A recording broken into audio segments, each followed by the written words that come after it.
ചോദിച്ചു. ഷിനുജ്, ഇപ്പോൾ എവിടെ മഴയുണ്ടോ? ആളുകൾ കൂട്ടം കൂട്ടമായി പോളിംഗ് ബൂത്തിലേക്ക് എത്തുന്നുണ്ടോ? എന്താണ് വിവരം?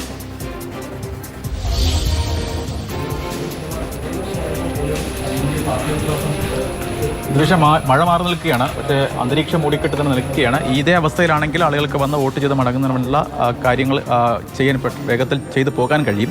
ഞാനിപ്പോൾ നിൽക്കുന്നത് AUP സ്കൂൾ തണ്ണിക്കടവിലാണ്. ഈ മണ്ഡലത്തിലെ തന്നെ ആദ്യത്തെ 3 ബൂത്തുകൾ, 1, 2, 3 ബൂത്തുകളാണ് ഈ സ്കൂളിൽ ഉള്ളത്. ഇവിടെയാണ് നേരത്തെ കോൺഗ്രസ് റീപോളിംഗ് ഒക്കെ തന്നെ ആവശ്യപ്പെട്ടത്. എന്തായാലും ഈ മണ്ഡലത്തിൽ പ്രചാരണ സമയത്തൊക്കെ തന്നെ വലിയ രീതിയിൽ പല വിഷയങ്ങളുമൊക്കെ തന്നെ ചർച്ചയായത് നമുക്കറിയാവുന്നതാണ്. പക്ഷേ ഏറ്റവും അധികം ജീവൽ പ്രശ്നങ്ങൾ ചർച്ചയായ 2 പഞ്ചായത്തുകൾ എന്ന് പറയുന്നത് അത് വഴിക്കടവും പോത്തുകലുമാണ്. പ്രത്യേകിച്ച് ഈ മനുഷ്യ വന്യജീവി സംഘർഷവുമായി ബന്ധപ്പെട്ട വലിയ രീതിയിലുള്ള പ്രശ്നങ്ങളൊക്കെ തന്നെ ഈ മണ്ഡലത്തിൽ ചർച്ചയായി. പന്നിക്കണിയിൽ ബന്ധപ്പെട്ട് ഈ അനന്തുവിൻ്റെ മരണം അത് ഈ പ്രചാരണ സമയത്ത് വലിയ രീതിയിൽ ചർച്ചയായതാണ്. ഭരണപക്ഷവും അതുപോലെ തന്നെ പ്രതിപക്ഷവും ആ വിഷയങ്ങളെ വലിയ രീതിയിൽ ഏറ്റെടുക്കുകയും ചെയ്തു. എന്തായാലും അത്തരത്തിലുള്ള വിഷയങ്ങളൊക്കെ തന്നെ സജീവമായി ചർച്ച ചെയ്തപ്പെട്ട വഴിക്കടവ് പഞ്ചായത്തിലെ AUP സ്കൂൾ തണ്ണിക്കടവിലാണ് ഞാനിപ്പോൾ നിൽക്കുന്നത്. ഇവിടെയാണ് ആദ്യം 42 പേർ വോട്ട് ചെയ്ത സമയത്ത്, പക്ഷേ VVPAT നോക്കിയ സമയത്ത് 43 പേരുടെ സ്ലിപ്പ് അതിനകത്തുണ്ടായിരുന്നു. അങ്ങനെ ആദ്യം 42 പേർ ചെയ്ത അവരുടെ റീപോളിംഗ് കോൺഗ്രസ് ഇപ്പോൾ ആവശ്യപ്പെട്ടിരിക്കുകയാണ്. അതുമായി ബന്ധപ്പെട്ട് ഇന്ന് തന്നെ റീപോളിംഗ് വേണമോ അതല്ല മറ്റേ പിന്നീട് എപ്പോഴെങ്കിലും റീപോളിംഗ് ഒരുപക്ഷെ വോട്ടെണ്ണൽ കഴിഞ്ഞിട്ട് റീപോളിംഗ് മതിയോ തുടങ്ങിയ കാര്യങ്ങളൊക്കെ തന്നെ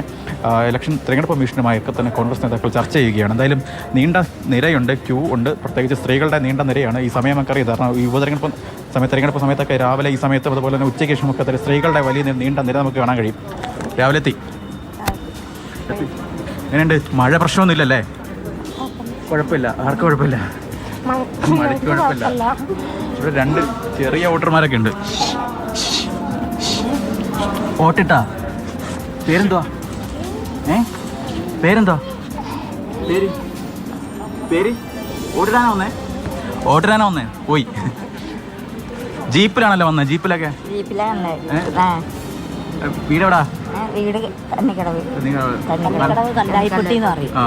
ഗ്രാമമാണ്. ഉള്ളിലാണ് ജീപ്പൊക്കെ പിടിച്ചാ വന്നേ? അല്ലാതെ രക്ഷല്ല, വരാൻ കഴിയൂല. ചളിയാണ് റോഡ്. ഞങ്ങളുടെ നാട്ടിലേക്ക് വോട്ട് ഉണ്ടാകുമ്പോൾ മാത്രമേ ആൾക്കാർ വരൂ. അപ്പൊ ചോദിച്ചാൽ എവിടെയാണെങ്കിലും ഒരെത്തും. അത് കഴിഞ്ഞ അവിടെ മരിച്ചാലും കൂടി ആരും ഉണ്ടാവില്ല. അങ്ങനെ ഞങ്ങൾ അയൽവാസികളെ ഉണ്ടാവുള്ളൂ, അല്ലെ കാര്യപ്പെട്ടവരൊന്നും ഉണ്ടാവില്ല. അങ്ങനെയാണ്. കാരണം എന്താ വെച്ചാൽ വാഗ്ദാനങ്ങൾ തരണ്ടേ, അതിന് വരുന്നതാണ്. വനമേഖലയാണോ അത്? വന്യജീവിയൊക്കെ ഇറങ്ങുന്ന പ്രദേശങ്ങൾ അങ്ങനെ സ്ഥലങ്ങളൊക്കെ ഉണ്ട്. ഓ, എന്താ പേര്? ജോസഫിന് പരസ്യമാണോ? പേരെന്തുവാ? വോട്ടിടാൻ വന്നതാണോ? പറയൂല. ആരെവിടെ വന്ന വോട്ടിടാൻ? അറിയില്ല. വോട്ടിടാൻ വന്ന? മഴ പ്രശ്നമൊന്നുമില്ലല്ലേ? മഴ മാറിയിപ്പോ മഴയാണ്. എന്തായാലും മഴ ഇപ്പോൾ മാറി നിൽക്കുകയാണ്. അത് ഈ വോട്ടർമാരെ സംബന്ധിച്ചും മുന്നണികളെ സംബന്ധിച്ചും ഒക്കെ തന്നെ വലിയ പ്രതീക്ഷ നൽകുന്ന കാര്യമാണ്. നമ്മൾ രാവിലെയൊക്കെ തന്നെ ചെറിയ രീതിയിലുള്ള മഴ മലയോര മേഖലകളിൽ തന്നെ ഉണ്ടായിരുന്നു. പക്ഷേ ഈ സമയത്ത് മലയോര മേഖലയിൽ നിന്നൊക്കെ മഴ പൂർണ്ണമായി മാറി നിൽക്കുന്നുണ്ട്.